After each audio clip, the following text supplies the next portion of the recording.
दोस्तों, क्या किंग बाबर आजम को एक बार फिर सियासत का निशाना बनाया गया है? बिग बैश लीग से बाबर का अचानक बाहर होना, क्या ये सिर्फ एक विड्रॉल है या इसके पीछे कोई ऐसी गहरी कहानी है जो हमसे छुपाई जा रही है? फैंस कह रहे हैं कंट्री ड्यूटी, लेकिन क्रिकेट के हलकों में अंदर की खबर कुछ और ही इशारा कर रही है। क्या बाबर को वो इज्जत नहीं दी गई जिसके वो हकदार थे, या उन्हें हालात के हाथों मजबूर किया गया कि वो अपना नाम वापस ले ले? कल तक हेडलाइंस थी कि बाबर आजम ऑस्ट्रेलिया की सड़कों पर चौके छक्के लगाएंगे, हर जगह उनके नाम के चर्चे थे, लेकिन अचानक मंजर बदल गया। ऑफिशियल वजह बताई गई कि उन्हें नेशनल ड्यूटी निभानी है और वर्कलोड मैनेज करना है। लेकिन यहां एक सवाल पैदा होता है जो हर लॉजिकल इंसान के दिमाग में आएगा। अगर शेड्यूल पहले से पता था और इंटरनेशनल मैचेस की डेट्स क्लियर थी, तो बाबर का नाम ड्राफ्ट में डाला ही क्यों गया था? क्या पीसीबी और बाबर के बीच कम्युनिकेशन की कोई ऐसी दीवार खड़ी हो चुकी है जो अब गिरने का नाम नहीं ले रही? कहा जा रहा है कि पीसीबी ने नो ऑब्जेक्शन सर्टिफिकेट देने में नखरे दिखाए और बाबर को लटका कर रखा।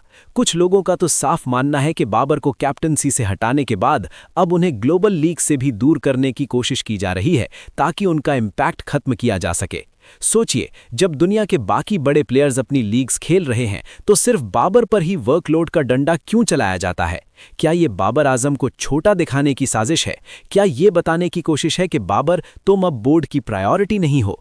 एक फैन के दिल पर क्या बीत रही होगी जो मेलबर्न और सिडनी के ग्राउंड्स में बाबर बाबर चिल्लाने की तैयारी कर रहा था? उन फैंस का क्या कसूर जो महीनों पहले टिकट बुक करवा चुके थे? यहाँ एक इमोशनल सवाल बनता है, क्या बाबर आजम आज अपने ही मुल्क में अकेला पड़ गया है? क्या उसकी दिन रात की मेहनत और उसके बनाए गए वर्ल्ड रिकॉर्ड्स की अब कोई कद्र नहीं रही? क्यों हर बार उन्हें ही कुर्बानी का बकरा बनाया जाता है?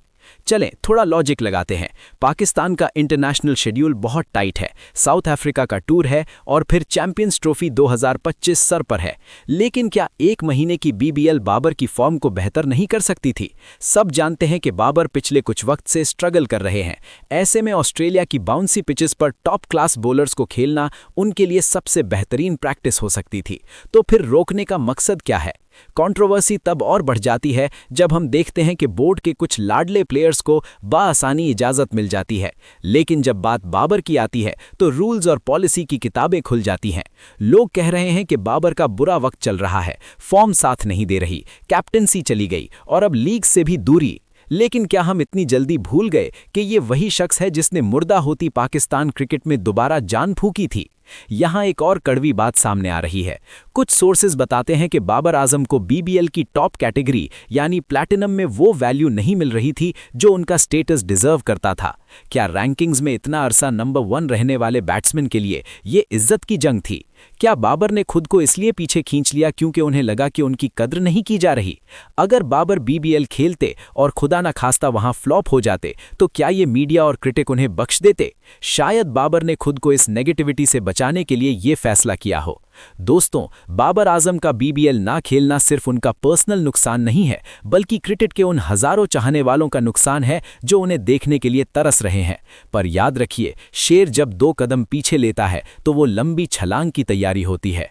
शायद बाबर ने ये सब इसलिए कुर्बान किया ताकि वो चैंपियंस ट्रॉफी में पाकिस्तान को जिताकर अपने सारे नाकिदीन के मुंह बंद कर सकें। लेकिन सवाल वही रह जाता है जो आज हर पाकिस्तानी के दिल में है, क्या ये वाकई बाबर का अपना फैसला था या उन्हें सिस्टम ने मजबूर किया? क्या हम अपने लेजेंड्स को इतनी आसानी से भुला देंगे? आपको क्या लगता है, क्या पीसीबी जानबूझकर बाबर के करियर को नुकसान पहुंचा रहा है? क्या बाबर को हर हाल में बीबीएल खेलना चाहिए था, चाहे हालात जो भी हों? अपनी राय कमेंट में जरूर दें, क्योंकि आज खामोश रहने का वक्त नहीं है। क्या आप किंग के इस फैसले के साथ हैं या आपको लगता है कि उनके साथ धोखा हुआ है?